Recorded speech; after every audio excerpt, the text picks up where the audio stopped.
Gió mùa thu đa đa buồn xa xứ, có ai về miền thứ gửi lời thăm.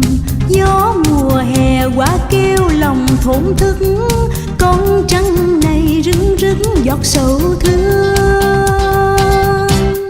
Mái nhà tranh đêm thâu đèn leo lét, có ai buồn thao thức bên chợ khuya. Tiếng đàn kìm tháng giang mùa nước nổi, tương tư chàng bóng trắng chỉ mình bên. Chàng ơi, chữ nợ chữ duyên. Chàng ơi, đơn lẻ chim quyền. The government of Singapore has created a highly developed system that turns wastewater into drinking water. The system involves a network of tunnels and high-technology treatment centers. Reused wastewater can now meet 40% of Singapore's water demand.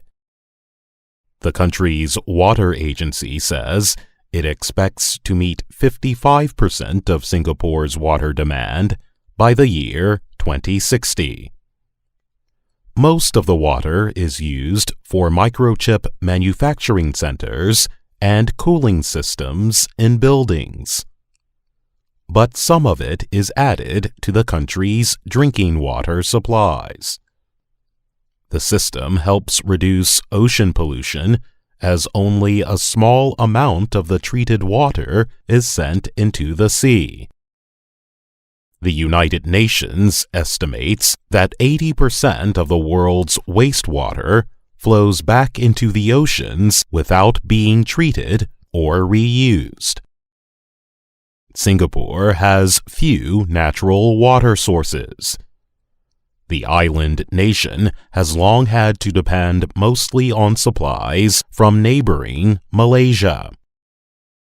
Lope Chen is chief engineer of the Water Reclamation Department of the Public Utilities Board.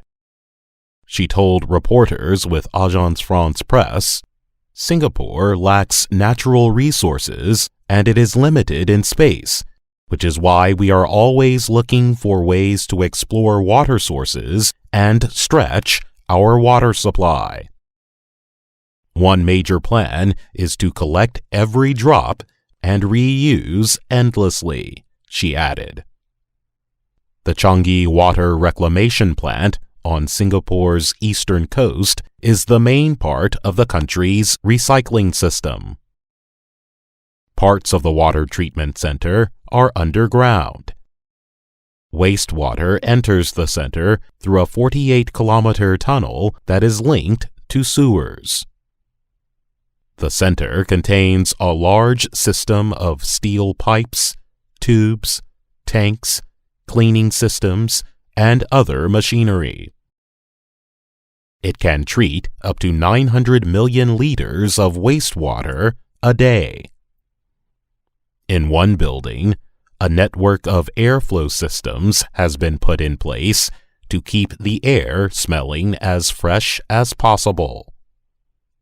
Waste that arrives at the plant goes through a cleaning process before powerful pumps send it flowing to areas above ground for more treatment. There, the treated water receives additional cleaning. Bacteria and viruses are removed through highly developed cleaning processes and disinfected with ultraviolet radiation. Singapore is also in the process of expanding its recycling system. The country will add another underground tunnel and a major water treatment center to serve the western half of the island. Officials expect work on the center to be completed by 2025. By the time the expansion is finished, Singapore will have spent about $7.4 billion on its water treatment systems. I'm Jonathan Evans.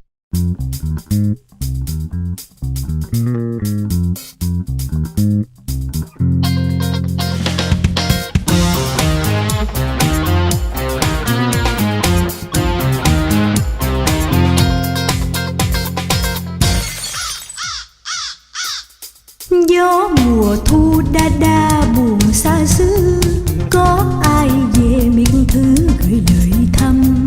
Gió mùa hè quả kêu lòng thổn thức, con trăng này rưng rưng giọt sầu thương.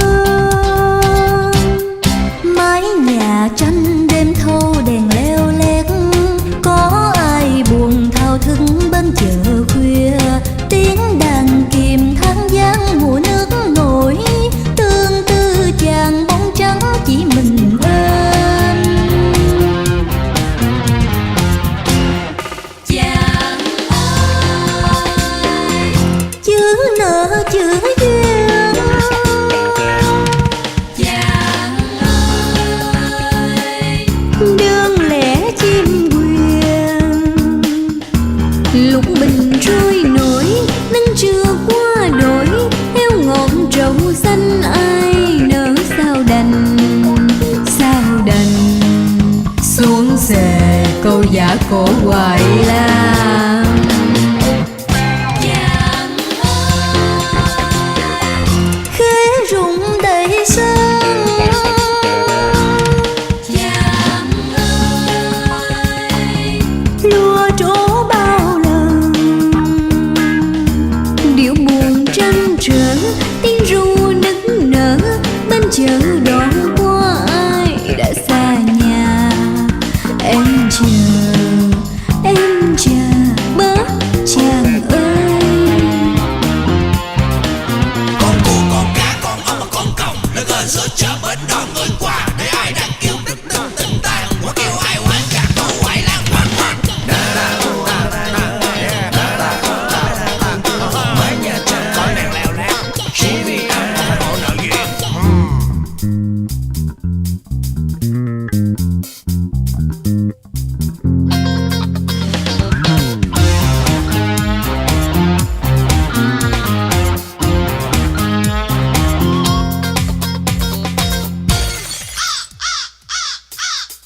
Gió mùa thu đa đa buồn xa xứ, có ai về miền thứ gửi lời thăm. Gió mùa hè quả kêu lòng thổn thức, con trăng này rưng rưng giọt sầu thương. Mái nhà tranh đêm thâu đèn leo lét, có ai buồn thao thức bên chợ khuya.